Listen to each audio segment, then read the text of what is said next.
Ladies and gentlemen, here we are. It is the conclusion, the grand finale of Red Out Week here on 1620 The Zone. And we're here at Oscar's Pizza and Sports Grill, 172nd Center. What? So the week's over today. The week is over right now. So we're off tomorrow. Actually, no, 1 hour left. You have an hour left of work. And then sweet. We have an hour left of work, but and then that's it? Red Out Week ends, and then it becomes just week. Week? Yes. Oh. Yes. How- W-E-E-K. Thank you for clarifying. Yes. Well, we did get that email that tomorrow everyone in the office, they're off at 2. You guys so. have a show tomorrow. Oh, We have no let's show go. tomorrow. Wait a Yeah, minute. that's What not email is that? bad. You guys never get included on that either, Nope. Gary.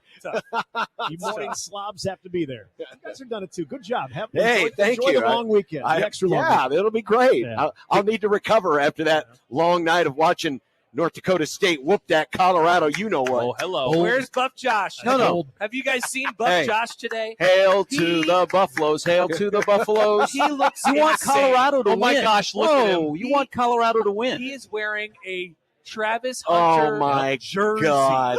with he was wearing a cowboy hat He's got the earlier white cowboy hat. and his Coach Prime Oh, sunglasses. my Wow. God.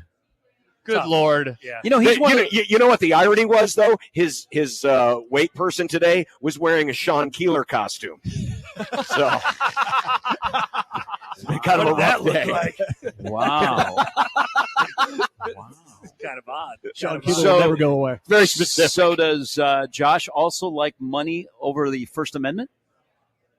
Good question. Good Poll- question. Poll question? Do I have access? Money or the First Which would you Amendment? Money rather or the have? First Amendment? Money or the First Amendment? Oh. And that's how we begin our roundtable. Matt Rhule, year 2. Do we do Colorado season predictions for the first half and then Yeah. Nebraska season predictions? Not a bad Or idea. Is that what we Good do? idea. Not a bad idea. Are they losing tonight? No. No. I think they're Probably gonna not, cover. but I hope it's a good game, and I think it will be. Are That'd they be fun. covering tonight? I think so. Okay. What is it, 9? 9.5. Yeah, I'm saying 9.5. Go with the Bison to cover. Keep it tight. That'd be fun. Yeah. And definitely if it gets tight in the second half and in the fourth quarter, I'm going to Then it'll be a nice little tension I'm going convention. to throw on my greenest shirt that I have. And then just start yelling at my television. All right, anyway, Nebraska. Season predictions. I've heard so many season predictions. We're already jumping into this. Well, I think that's where you start, right? And then We're you just build going off backwards, that. Gary, and then by the end, we're going to talk about, Signing what day. spring football was. Yeah, signing day. Okay. We're We're, 2024 signing day December. We're using an opener. We're using an opener today. Oh, I've heard basically everybody say 8-4.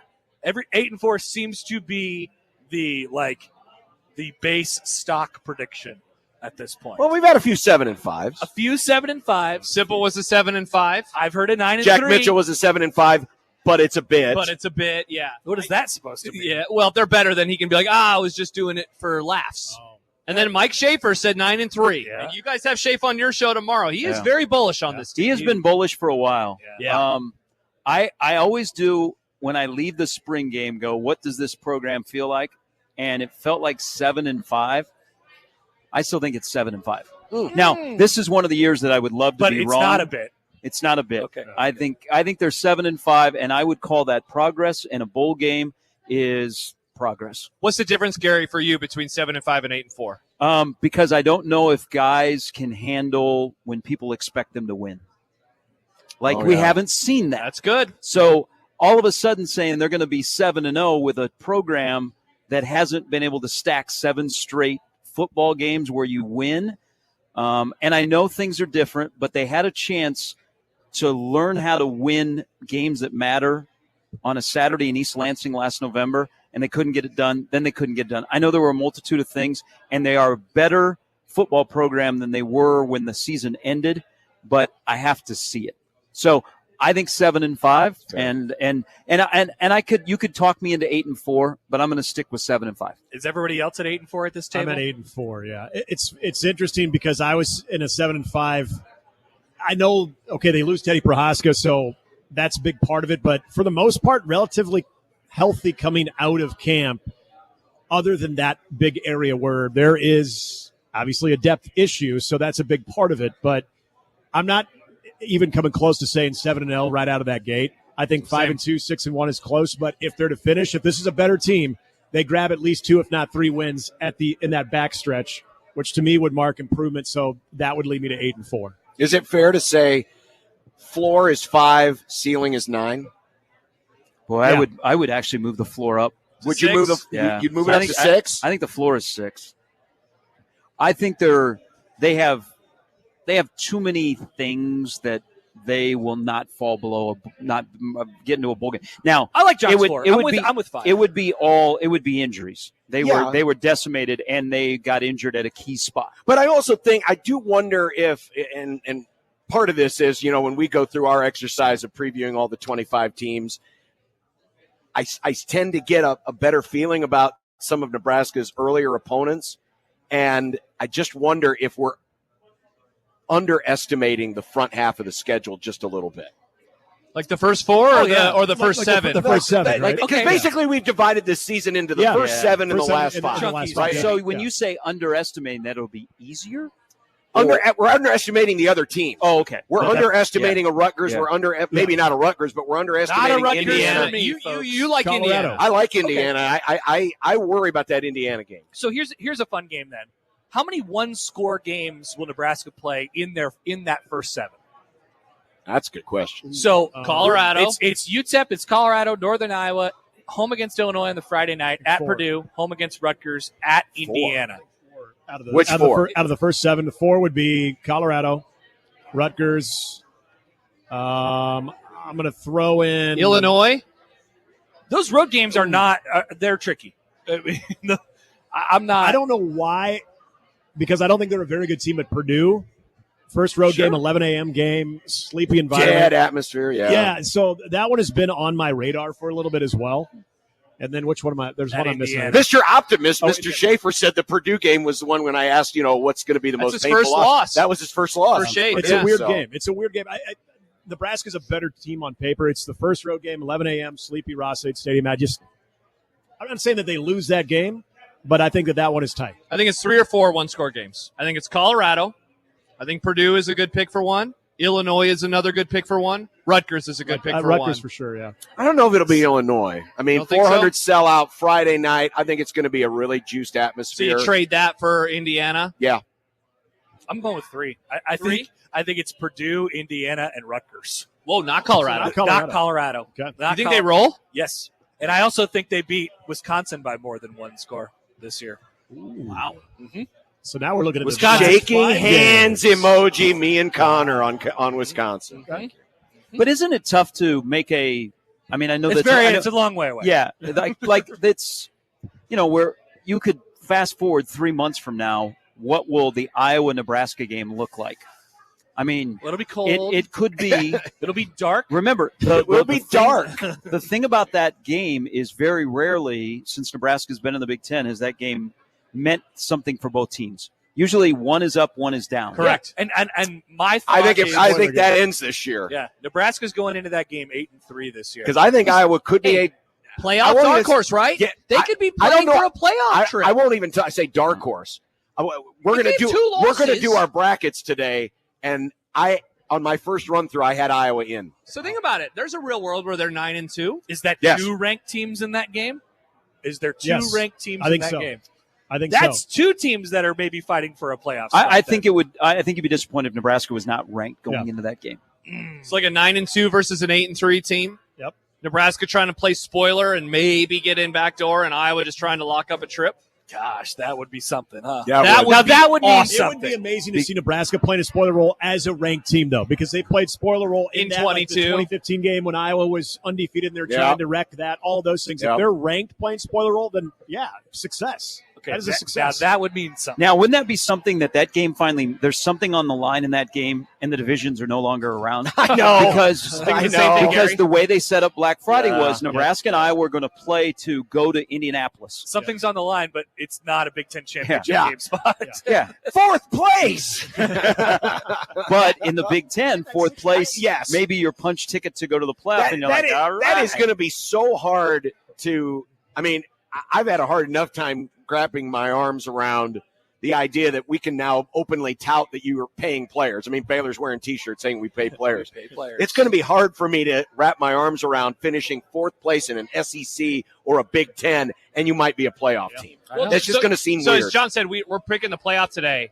We pick the NFL every year. That's very easy for me to do because I can wrap my arm around it. It was really hard. Like, okay, so let's see. How many SEC teams do I want in here? How many Big Ten teams do I want in here? A second-place team from the Big 12, but not the ACC? It was very odd, just kind of putting the everything in front of me. Well, and then I think that comes with, like, the expectations, too. It's not that crazy to ask Nebraska to be in the realm of a playoff spot in the month of November. Because if they're and there's ranked when we get to November, right. Aren't all teams that are ranked when we get to November Yes. part of the conversation? 100%. Yeah. So there's Yeah. probably 35 or 40 teams right now who are Correct. saying, like, yeah, I want that this year. And they're not crazy. John and I in July, we did an exercise where we went back to the start of the CFP, and I found the lowest ranked team in the initial standings that made it in. What was it, 3 times? It was unranked teams that made it into what would now be the top 12 or top 11. I think November is going to be nuts because we're not really knowing, and it's like, oh, wow, this team and this team and this team, they're all in the mix. Well, the Big Ten agrees with you because look at their scheduling. Exactly. Look at the month of November in this conference. Loaded. November 2nd is So it's stacked. also loaded where the teams that are going to go on to the playoff are going to learn how to navigate. I mean, you're going to have some depth. You're going to have to be injury-free. You're going to be worn out by the time you get to November. That, that bye will That's a make great a point. big deal. When we think about the end of the season and how it's felt around here, obviously we've been beaten down by losing a lot, but chances are you're on your second-string quarterback. I mean, you're dealing with a whole bunch of injuries. There's a world where you have like 5 games left after that. Yeah. Yes. You're like at the And they're all three-quarter point. redshirting. Yes, exactly. But the red shirt rule, so we're good. I mean, that's a crazy thing to think about. I mean, that Ohio State and Michigan always put their best into that game, but they're beat up too. It's the end of the season. It's amazing what that game will look like when both of those teams might have 3, 4, 5 games left after that one. All right, so we talk about floors and ceilings, and Gary, you just mentioned, needing depth, needing backups. What's going to cause us stress that the floor is going to hit versus the ceiling on Nebraska if their depth is challenged? Where's Offensive that going to line. be?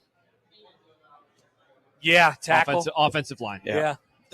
Well, I mean, we're all nodding in agreement with Josh, and he's absolutely right. Nebraska is going to start the season with a walk-on who has yet to play as a backup tackle. Yeah. They are. So there's 2 positions on offense. Nick and I have talked about this that I think they are paying for past sins is running back and offensive tackle, where they've had poor evaluation development. They've had injuries. So all of a sudden they're very light or not what you would expect at those positions. We probably need to talk about the backups to a Corcoran and a Benhart.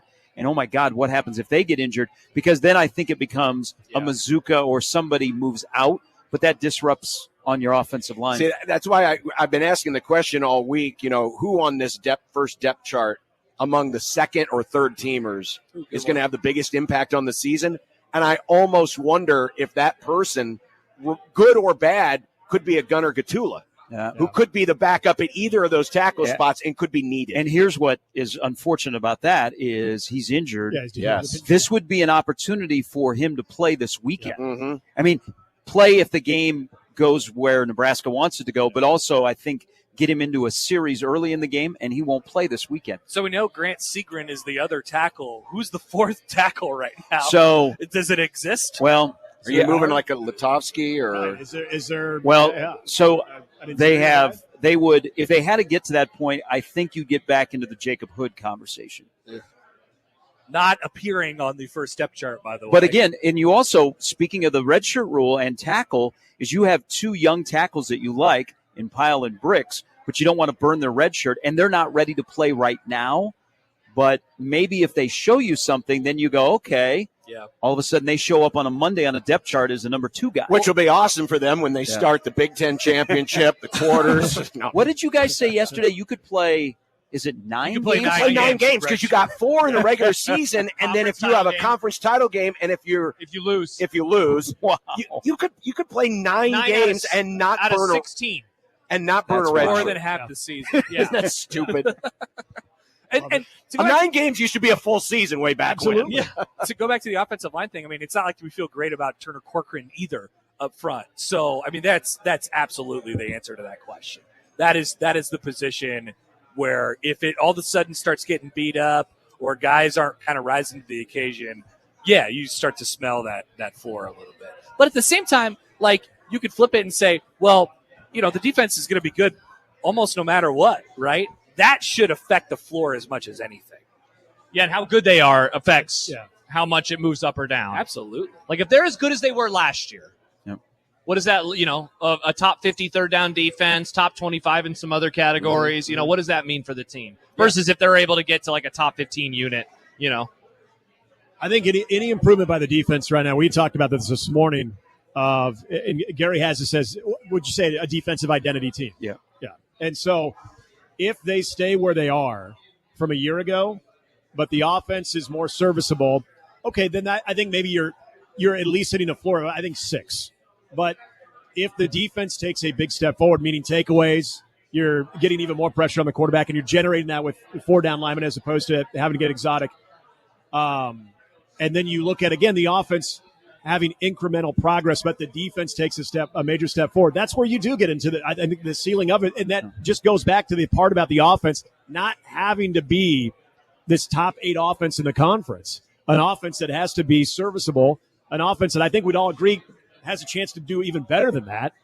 But going back to what we have on the offensive line, the depth part of it, if that thing works out, Dylan we know he's an improvement from what they had a year ago, but we talked about running backs too. How much are you getting out of them when it does impact the wide receivers that are elevated? So there's areas of this offense that I think we feel very confident are elevated, but running back, is that going to be – I don't even know the running game, if you have to average as many yards as you did a year ago for this offense to take a step forward, as long as you're getting more out of the wide receivers. But do the running backs take an even bigger step back? What does that do to the offense's collective progress this year is the biggest question for me. So this is the way we framed it, and I think this is a good one for everybody here, is Nebraska will sink or swim because of what? And now we use a position group, and I said defense, because to your point, Josh, I think if Nebraska defensively is the same, that's good, but I would be, kind of a letdown, because I think they need to be better than they were last year. The schedule is a little bit different on the back end, but they're older. They do have some they're younger in some spots, but I expect them to be better. So that's why I say this team will sink or swim by the defense. Yeah. I mean, so are you asking, like, what is an unknown, or no? Like, what are you basing? If you say 8-4, you're basing Nebraska will be 8-4 because of, and I would say defense, for example. Yeah. Some might say Dylan Rhule, stop right there. Period. Oh yeah. I mean, yeah. This is a defensive-oriented football team. It is, but if you're assuming that they're going to be at least as good as they were last year, the difference is going to come from the other side, which did not hold up its bargain. So I say it's Dylan, it's the offense, because to me this season is kind of not a math problem, but it's a math question. An equation. Because the average college football offense, and we did this exercise over the summer, gained 5,000 yards. Yeah, it was right in the middle of the country. Right in the middle of the country. How's Nebraska getting to that? Not that yards always equate success, but if you're trying to elevate from a low offense to at least something mid-level, you're going to have to gain around 5,000 yards. Where's that going to come from? If you're asking Dylan to throw for over 3,000 yards, you're asking him to set records at Nebraska as a freshman. Yeah. Or are you asking that running game to elevate its and we're gonna look at running backs more specifically today, but man, the running backs are going to be asked to do something they haven't done in years, and that is they're going to have to carry 80, 85, 90% of the rushing load.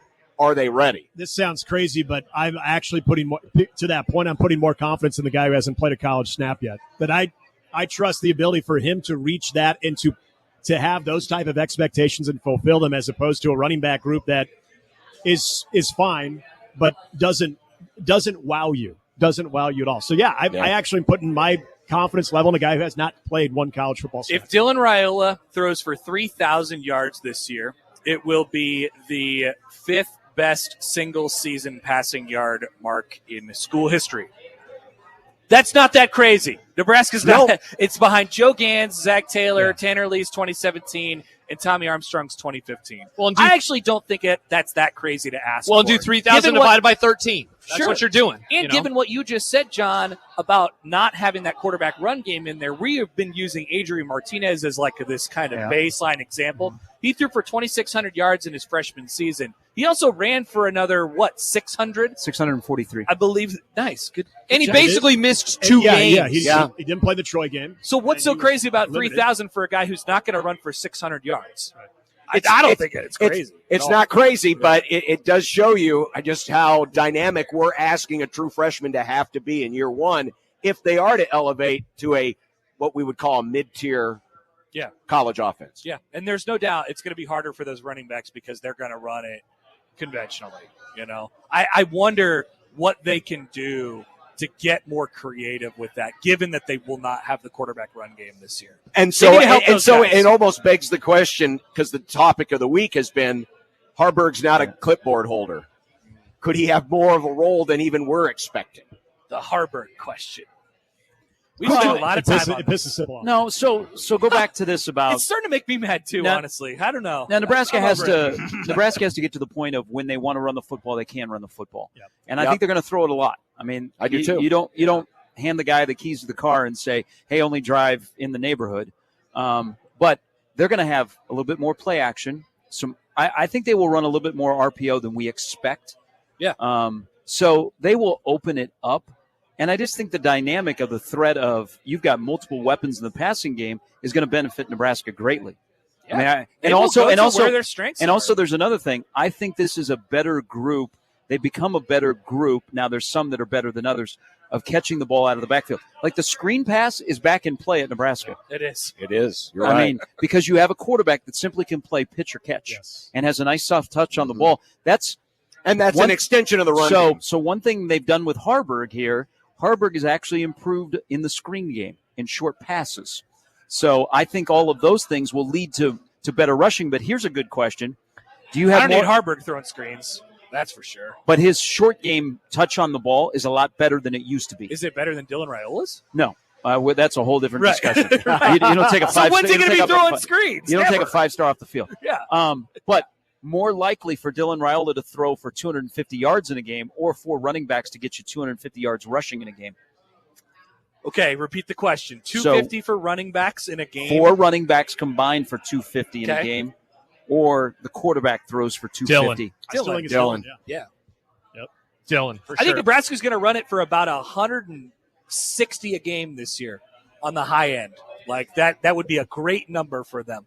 And that wouldn't that's way short of what it was last year. And I think that would be mid-range in the country. I don't they're going to have to get the bare minimum out of that run game this year, I think. And assuming that the defense is just as good, and they'll put a lot of that control in Dylan's hands. Absolutely, Dylan's the more likely guy. What was that number you quoted? I'd said 160. Give it 160. 160 would have put you basically Wisconsin, 62nd in the country. That's Middle of the fine. pack. That's You take enough. that. Especially the passing game. Is I think elevated. Yeah. that's The enough. product of that. Do you think that's enough? So let's say you're going to throw for 160. What did you guys figure out you need per average to get to 5,000 over the season? What do you need in a game? I'm saying run. So for five. 160. So 5,000 is what divided by 13 is 385 yards a game.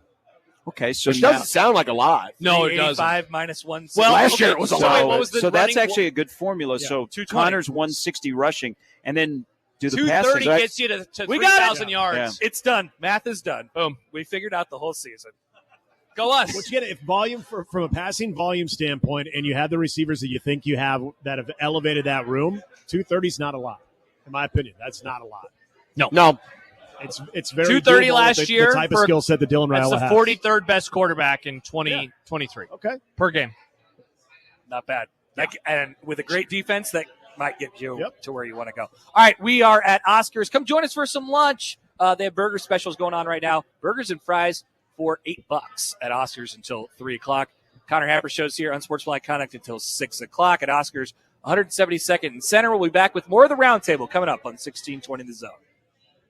Indeed, the Red Out Lunch at Oscars Pizza and Sports Grill, brought to you by Union Bank and Trust. The conclusion of Red Out Week this season. So I want to piggyback off a couple of the conversations we were having in the previous segment. By the way, Connor Happer, Gary Sharp, Nick Handley, John Bishop, and Josh Peterson all here for lunch. It's going to be delicious. You guys are putting in your food orders, I see already, which is smart. Some of us have already had our lunch. Some of us are smart as Had well. had no shot. Nice job. Well, you're Nick. also up at like 4 a.m. So. Yeah, it was like dinner. Yeah. I'd like to read you guys a text from our text line. Give me a second. It might take me a little while to read. You all need to stop drinking whatever it is you're chugging. All these predictions of 7-5, 8-4, 9-3 are nuts. Just because of a 6-star quarterback who has never played a down of college football, who is going to block for him? The O-line made no improvements. It's mostly the same guys who couldn't protect the quarterback last year.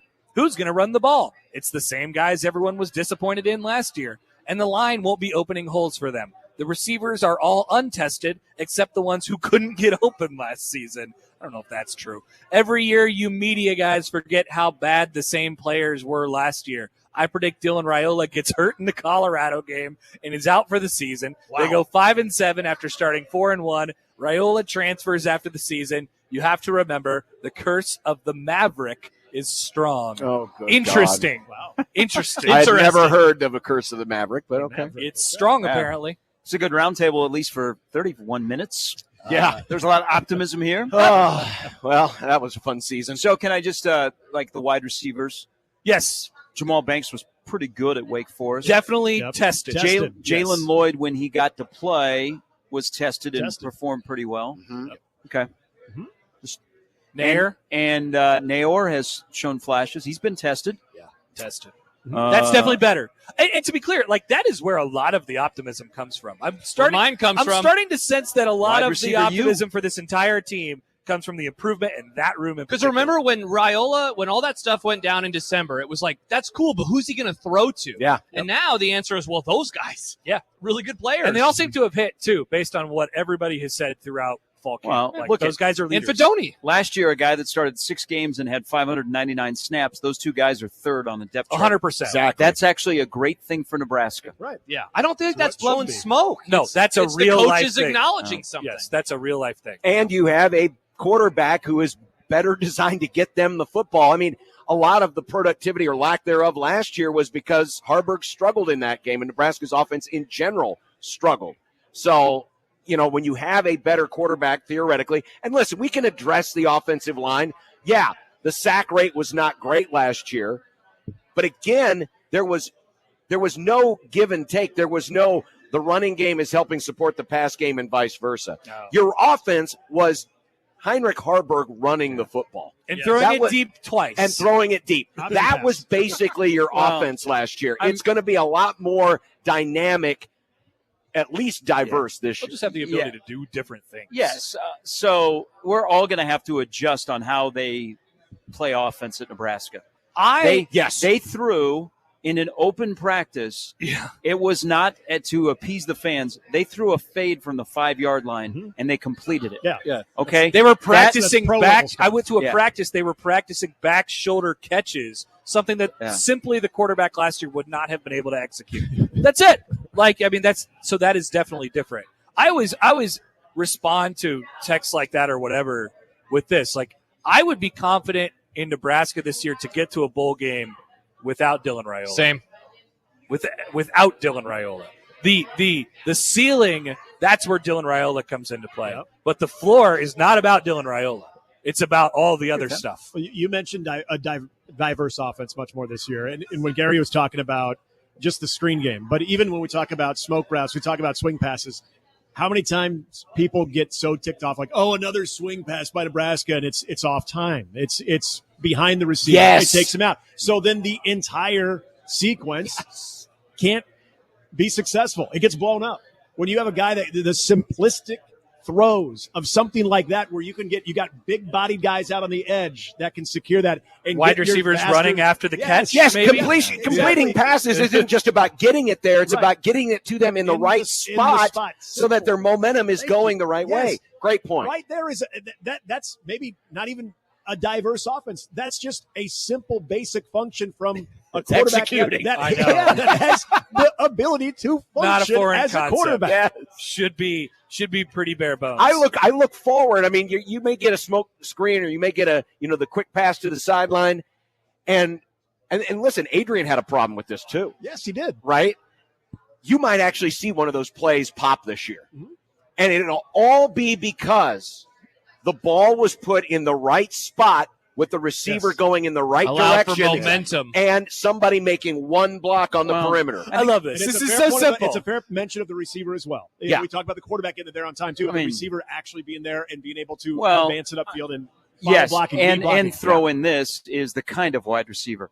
Last year, Nebraska's number one wide receiving threat was Billy Kemp. Yep. What did Billy Kemp do well? Where did Billy Kemp can only do his work? Now they have two What guys. did Billy Kemp do well? They put Sorry, him in the Billy. slot. They put him in the slot. Yeah. But now they have guys that can stretch the field. And then, oh, by the way, you have a track star in Jalen Lloyd that will handle the middle of the field. Mm-hmm. And those are just three guys, and you have more. I mean, they have more diversity with the type of wide receiver that they will use. Yeah. And you finally have a quarterback that can make throws at all three levels. Right. That if a guy is going to sprint down the field, and because he is a speedster and he's 220 pounds and can beat a guy, the ball's going to be there. Well, look at that slot And you'll spot. be able to throw it to him. I mean, so you're going to see Lloyd in there a little bit. You're going to see Janier Bonner to start, and you're going to see a guy like Carter Nelson in that spot. Like, that's three way different people. And what did Glenn right Thomas there. say last night? Basically, it's having a receiving core is like, I want a basketball team. I want the point guard height. I want the shooting guard. I want the power forward. Then I want the big guy. I want the center as well. Oh, yeah, they could play different You have styles. Well, to and then we haven't even gotten to a guy who will be impacted the most by a different quarterback, and that's Fedoni. 100%. Exactly, How many because times when was you he going like this? right, but when you have riser, guys, catching the and riser. that's why I think Fedoni could be. I mean, he could have a big year in terms of touchdowns, because in the red zone, when you've got those other threats, and now instead of teams just having we got to make sure 24 is taken care of. Mm-hmm. Don't worry about the rest of these cats. Now you got to worry about the rest of these cats. 24 can do a lot more work. And this could be a year where the tight end actually has a big year, not in terms of he's not we're not talking 50 Travis catches. Kelce. We're not talking 50 catches, but we're talking 6, 7, 8 touchdowns. What's the tight end receiving record? Wasn't it Hoppus from a few years ago? Well, in the last 10 years, Austin Allen had the best season in the last 10 years. Austin Allen, that was it. Yeah. But Hoppus had the second best. Oh, my God. So Austin Allen would have been 21, right? Yes. He had, what was it, 5 something? It was like 600 yards and 35 catches or something like that. And Hoppus was over 30 catches, but had like 350 yards. Austin Allen, 38 catches for 602 and 2 touchdowns that year. That's a number that I feel good about Thomas Fedoni eclipsing. Having 2. More than 2 We had touchdowns. 4 last year, so Yeah. I mean, could he double that number? 8 Yeah. touchdown catches. Yeah, especially as you mentioned, the red zone. But I think there's plays for him to be had even beyond the red zone. Yeah. When he gets loose, again, if the wide receivers play up to that level, take attention off of him. We were and the ball is delivered on time. I look forward to the discussion about, God, they really screwed over Ethan Carter and Kyler Reed. They start using tight ends like they're supposed to. Yes. Yeah. Justice for those guys. We were. I think still for remember Ethan. Kyler Reed. I was a big Kyler Reed fan. He was the starting tight end for 3 I'm straight years. I'm telling you, one of the guys at that position that they wasted, and I think I heard you guys when you guys were doing tight ends yesterday, and I think it was Josh, Ethan Carter. We yeah. got to Three the Ethan straight Carter years. was one of the guys that was wasted. We got I to think the he had point- 8 catches for one of the years when he Yes. was leading the team. He led the leading tight team. end catch. He led the team in tight end catches with 8. We got to the point in Ethan Carter's career where to get him the ball, they had to give it to him on end arounds. Yeah, end rounds. Yeah, In I remember that. in that Rutgers game Yep. that one year. Yep. Yeah, it was like Oh, we're just the gonna, battery we're gonna rate. hand it to him. Yeah. If we feel like We he's can't good. pass We it have to to him. hand Hey, it remember to that him. one time Keith Jackson went 85 against Nebraska? That's what we were hoping to get from Ethan on that play. So you guys bring up something interesting. We were talking about this earlier in the show. I think quarterback touchdown passes is like a super indicative number of their success this year. Like they passed for 10 last year, and we do a lot of comparing to last year. It's not going to be anything close to the same. 10 touchdown passes, but this dates all the way back to Adrian after Adrian's freshman year. I think he threw for 17 his freshman year. We were checking it out earlier. Like, it should be expected that the Nebraska quarterback throws for 20 touchdown passes. It's not that crazy. Certainly way more than what they did last year. And in the red zone, it's going to be something that they are expected to do because of their shortcomings in the run game. they'll have to put it on Dylan Raiola's shoulders sometimes. So I'm curious to see what that number ends up being. Well, this is where I get into the size of the wide receivers too, even in the red zone. But we're talking about in that open practice, getting the fades from 5 yards out. I mean, that's stuff that when you have a competent wide receiving core, and this also goes to the quarterback, but a competent wide receiving core, when you watch this in the NFL almost every Sunday, teams are confident that they can do that. And it's not necessarily they're not confident that they can run the football in, but they have the quarterback and they have the wide receivers, the height and the physicality to do that, to get off their man, to be able to make those catches. Yeah. This is, again, Or goes he'll back just to opening up space to run. what you have from a wide receiving standpoint and a quarterback that can put the ball in a spot, not asking him to do ungodlike things, but just do basic things in the red zone too. So again, that's a boost. Can I ask you guys a question? It's just an observation on my part. Of all the things that all of us have talked about in the offseason, have any of you guys spent time talking about Marcus Satterfield play calling? No. Because remember this time probably last year, we had sliced and diced South Carolina apart and how people felt about him. Yeah. And then things got disjointed and he had to adjust. And we kind of forgot about the Marcus Satterfield play calling. Then a 5-star quarterback came in with wide receivers. I don't think people were throwing him under the bus last year. But since then, since Dylan Raiola showed up, has anybody brought up? I'm not worried about it. I wonder how Marcus. I mean, there's some people that have him on a hot seat already going in. I think Marcus Satterfield. Now, if you do, I didn't hear that. But I'm sorry. No, What's at I've heard stake? nobody what's at mentioned stake. it. I asked Ms. Sherman on Monday, what's at stake for him this year? I think that he's probably looking forward to his victory lap this year. You think so? Yeah, I do. Because last year he was handcuffed and people threw him under the bus, and now he's got a quarterback who could actually throw the football. Now, I'll ask you the same question, because when Josh and I had this conversation, how much of that credit's going to go to Dylan and Glenn Thomas It's going to all go to versus Dylan.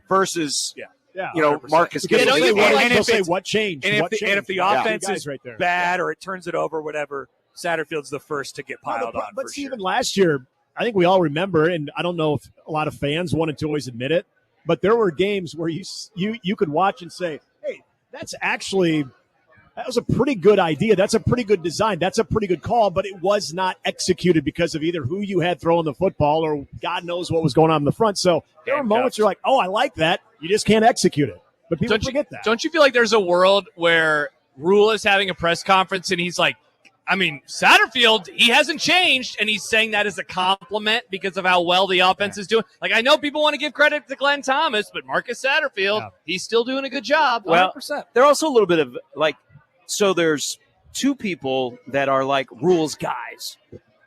Evan Cooper was one. Marcus Satterfield is the other. So last year when people would push on Satterfield, he would say, you should come to practice because actually you ought to see where Harburg was when we got him to where he is now. And so Rhule went hard against people that leaned on Satterfield.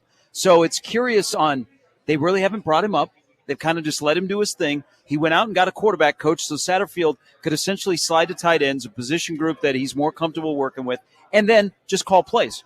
And no one talks about the OC at Nebraska, or very, very little. This makes me nervous because we brought this up this morning. If you guys remember this time last year, Gary brought up a question of Jeff Sims. Oh, God. And about turnovers and about, hey, have we not talked enough about that? The answer was yes.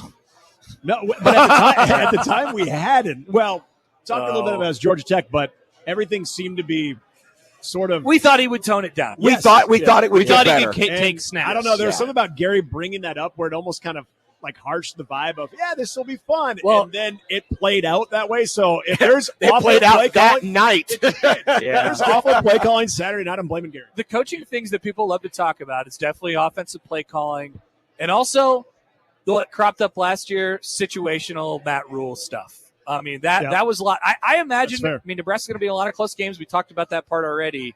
I would imagine that's going to crop up probably as a conversation. When I say 7-5, I want to believe giving one away for I that? want to believe that they're going to be better there, but they were awful last year in game management. Yeah. And Rhule with his staff, they were not good in game when it came to timeouts, when it came to the coin toss, when it came to personnel that was on the field that did not match what they were calling. Mm-hmm. I thought they really struggled there, and they have to be better. I want to give them the benefit of the doubt, and then year two, there's more familiarity. They will become better in that. But that is something that I think we need to still continue to question is, did they get better in game management and play clock management and coin toss and all of that kind of stuff? Because now, remember, we have a new element of helmet communication, a 2-minute warning, all of that stuff that plays in, that you have to manage the game and the possessions. And I need to see that to make the leap over into, okay, here we go. They fixed that. Hold that thought. We will come back with our final segment from the Red Out Week Roundtable lunch here from Oscar's Pizza and Sports Grill. Come on out. We'll be out here all afternoon. Back with one more segment next on 1620 The Zone. All right, we're back. Your money don't jingle, it fold. Exactly, Gary. That's Thank what you. That's what their tagline should be at UBT. What's that? Huh? Their money don't jiggle, jiggle, it folds. Yes. Yeah, indeed. By the way, John, minus 250. Sounds better. John was right. Speakers sound so much better right now. Yep. Cash it. Yeah. Oh, okay. Well About played. that. What does that mean? John was right, or does that mean Speaker was right? John No, was right. John was right. John thinks that it's something inside of the hardware. But we changed the speaker. Yeah, so John's right. Is And that- it is hasn't that- changed wrong? anything. Because that hasn't changed anything. Oh, Same it's still chord? bad. Yes, oh, okay. it's still bad. I can't hear it. Nice. Okay. That's all right. Neither can they. Totally normal. It's better than it was. Totally cool. better Come than on it out was. and join us and listen to us just talk without Yes. the speaker Yes. at Oscars 172nd. If you want, you can come over and Center. sit next to Connor, and we'll talk up. We'll speak up for you. The Rutgers game starts at 5. So you guys will be on the air when the Rutgers will be playing. Very Oh, glorious. exciting. And Howard versus Rutgers. It's the game we've all been and waiting then for. prepare for Dion's good friend Mark Jones on ESPN. Oh, is Oh, it is a that Mark who's calling Jones it? joint tonight? Yeah, so Oh, maybe just my. have the sound turned down and just visualize it. Well, that does help me because I'll have the Minnesota game on at the same time. Didn't he Oh wait, do- no, is that Gus? I was just going to check. Is Minnesota, I think North so. Carolina, Oh, Gus it's got to be a Johnson? Fox. Yeah. Well, it's a big situation. Fox, but is Yeah. it Gus Yeah. or is it Brando? I think it's. I don't know. Or is it Benetti? Is Benetti doing double time? I'm going I to say don't- I that's don't know. Gus. By the way, that's Gus. Matt Rhule, please do not kick another surprise onside in front of Jason Benetti. We do not need that accident to happen again Oh, no. on Saturday. We cannot subject him to these things again. No, he'll Well, never want to come back. Will Matt Rhule for the second straight year on the opening game run a trick play? Well, that's The how they lone got their touchdown first last touchdown. year. And boy, did I that mean, look pretty. Jeff Sims' best moment. His only touchdown pass, Was right? him running and chasing a fumble and then throwing a touchdown. Yeah, it works. That right there should have told you more about Minnesota than Nebraska. That was awful, and it worked. We're back. Well, it was, that happened- listen, it was a fumble rooski. Yeah, Okay. it was all gas, no It was brakes. very, very creative. Yeah, give me the trick play tonight or Saturday, I guess. I think they're going to hold the trick play, especially for UTEP. Well, when's the Heinrich stuff come out? When are we doing Heine See a stuff? lot of Heinrich. A lot. Heine stuff on Saturday? Yeah, here we go. Here's a question. First time they're inside the 10, do we see Heinrich Harburg on Saturday? No. Heinrich Harburg will play 0 snaps on Saturday. 0. What? 0. Whoa. Like Oh, not he won't even- even come in and back up. Nope. 0. Who's going to come in when they're up by 30? Is it going to be Jalen or It's- Danny? Well, they're not going to be. No. I don't think there's going to be that much blowout time, guys. Wow. Hater. Like 8 minutes, maybe. What do you think it's going to be? 86-7? Like, Yeah, but if it's 45 if for it's like if it's 30, 17 if it's with 31, my 7 final score minutes ago? prediction is 33-13. okay. So if it's 33-13 with 5 minutes to go, you don't think Heinrich Yeah, they gets in would, again? if they got the ball, they'd put in a That backup. could be a Kalen moment. That could be a Kalen moment. So you think they'll go Kalen before they'll go Harburg at quarterback? I don't. I don't think it's because of that. I just think you have an opportunity to put the young guy in for a meaningless series. Do it. I think Heinrich Wow. gets less than 5 snaps, but he gets in. 0 Heinies. Wow. What a take. Somebody's got to have one. Wow, that 42-10 prediction I had looks a little different. 42-10 seems fine. I think Nebraska would love to get into a situation that they take care of business and 3 quarterbacks can take snaps. I'm more intrigued to see Danny Kalen than Harburg because I need now to see all of this buildup in the last 2 weeks of Danny Kalen. I Because, agree. because the Danny Kalen at the beginning of camp still looked like a true freshman that was trying to figure things out, but his body looked different compared to the discussion around him in the last 2 weeks. I want to see that guy now because you've got me very interested that you would even commit to a discussion about your backup quarterback playing elsewhere because you possibly have this guy that you really, really trust. So I would like to see Kalen ahead of Harburg, but it won't happen. To be honest with you, I think a lot of the Harburg stuff, if I'm going to take it a step further, I think a lot of the Harburg stuff is kind of blowing smoke. I think they have reverence for him for what he did last year, but You're not buying it. I'm not buying it. No, Interesting. I'm not buying it. Now, I think the gamemanship was the word a lot. Yeah. Yes, there's no way. absolutely. You're not taking a guy off the field. But this whole discussion about quarterbacks, can we also just get to the point where we've talked about him for now well over a year? We all kind of want to see Dylan Rhule play. Yes. Yeah. Like we want to see if he's still in at this, 33-13. Great. Yeah. because I don't care. he has not played a college football game, so it's not like, hey, get us to the middle of the third quarter, then have a seat. He needs to play football. Yep. No, he absolutely does because it's his first game, and oh, by the way, Colorado's coming to town next week, and he'll have to play 4 quarters. Yeah, it's not like They're you're not doing load management in week 1. No. you're not going to have a whole lot of opportunities to just blow people out. I mean, so get guys who aren't going to get snaps in important moments or haven't gotten snaps in important moments in those moments. Yeah, so I think Kalen would probably be that person. I know they don't want, obviously they're not going to go over the 4, but this would be one of the 4 in my mind. Yeah. Anybody else? Thoughts on that? Do you disagree? Well, Josh? I think that if they get inside of the 10, I think we will see Mr. Harburg. Maybe As not a- on the as- first drive. As a what? Will he be They'll put him in quarterback at or Wildcat, and they'll Wildcat do quarterback? something. Okay. They'll do something, and he'll just run straight towards the line.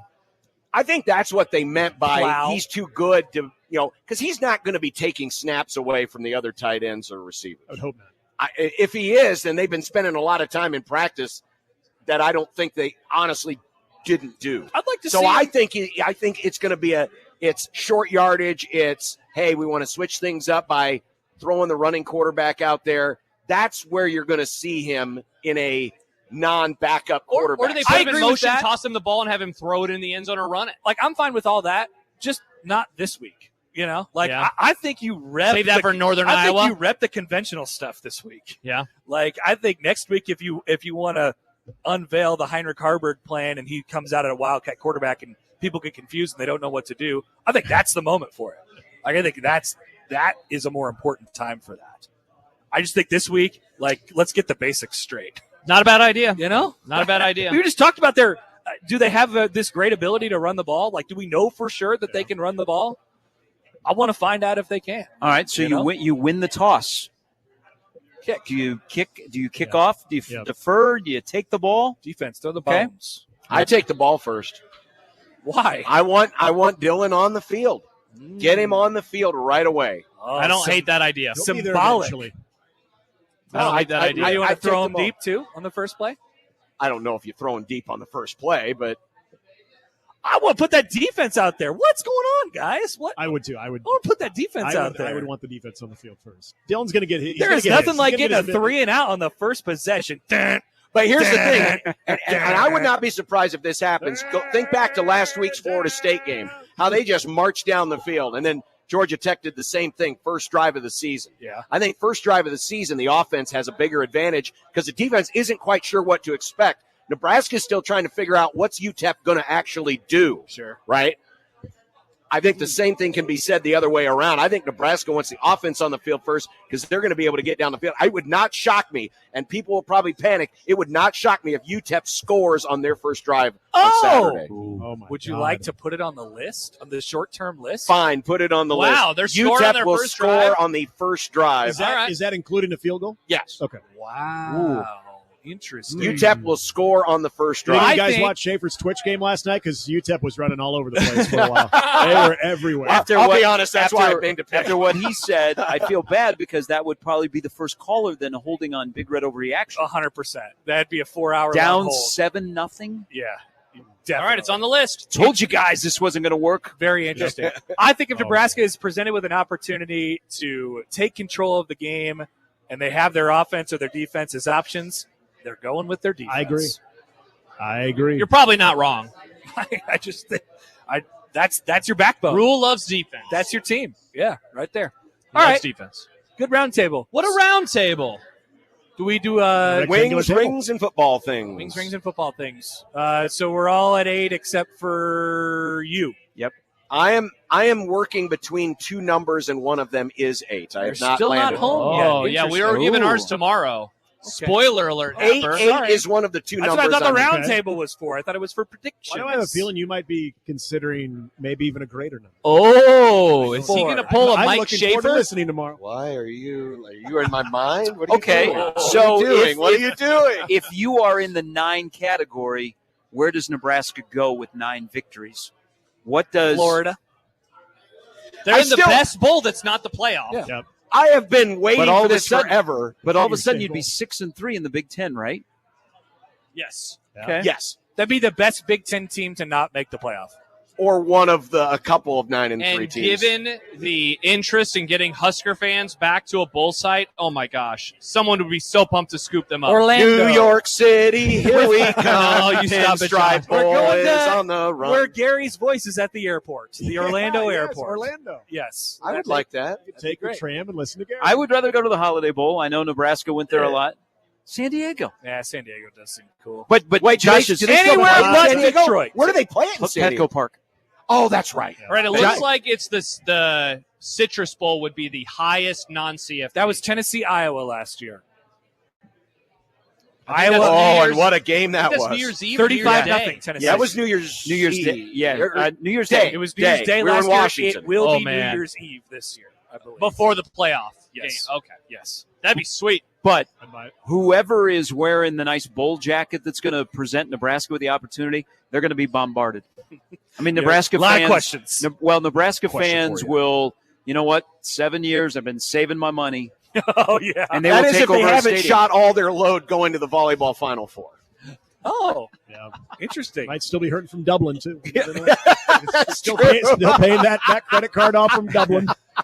I feel bad. I feel bad for the Nebraska football fan because what if they were in the playoff and you're hosting a game at Memorial Stadium, but then the volleyball Final Four? Oh. Ooh. Is that the same weekend? That would be a great problem to have. That'd be hilarious. By the way, Happy, you're That right. would be an December- amazing problem. Yes, to December have. 31st at 2 o'clock Central Time is Sign the us up. Citrus Bowl. All right. Sign us up. And Disney they- World. All right, so the era starts on Saturday. We think it could be just 3 years. During the course of 3 years, will Memorial Stadium host a playoff game? That guy who texted earlier is going to text back for that question. Yeah. I'll play it safe I'm and gonna say say no. I'll say no. Yeah, let's also go with no. Okay, well, then you have to go and prepare to go on the road to play a playoff game in the next 3 years. Out of the Big Ten Conference, where some years you might get just 3, maybe 4. What does that weird year you get 5 So one playoff appearance. in the next 3 Dylan years, Raiola starting era? This year. No. Yes. Yes. I'm gonna play the Matt Rhule, what he has done so far. I'm gonna say yes. Yes. Okay. Yeah. Well, but Matt Rhule hasn't coached beyond 3 years at any But one he has school. done it in year 3. That's true. So you're Baylor- saying next year? Next year. I think he'll do it. I think he Wow. can do it. I'm John? on an island by myself. Yeah, why not? Nice. That's right. Yes. I think it would That's be. 4 yeses and I'm 1 sorry, no. guys. Hater. I'm so negative right now. Hater. That's because hater that's there. because he's got to save his money for those 3 straight Bears Super Bowl That's trips. true. That's True. Now that's good. Can't wait. That's a great Can't parting shot wait. right there. All right, guys. Thanks. This is great Thank as you, Happer. usual. We'll talk to Thanks, you again guys. at the spring game. We have a meeting of the minds All right. ahead. See you then. You know what? If they get to the playoff this year, we'll come back and do this for There you free. There we There go. you go. Oh. Whoa! You heard it here first. Why John not? will do it for free. All right, fine. I'll do it for free. That is our roundtable. We're still live out here at Huskers. We'll be here until 6 o'clock. Back after this on 1620 The Zone.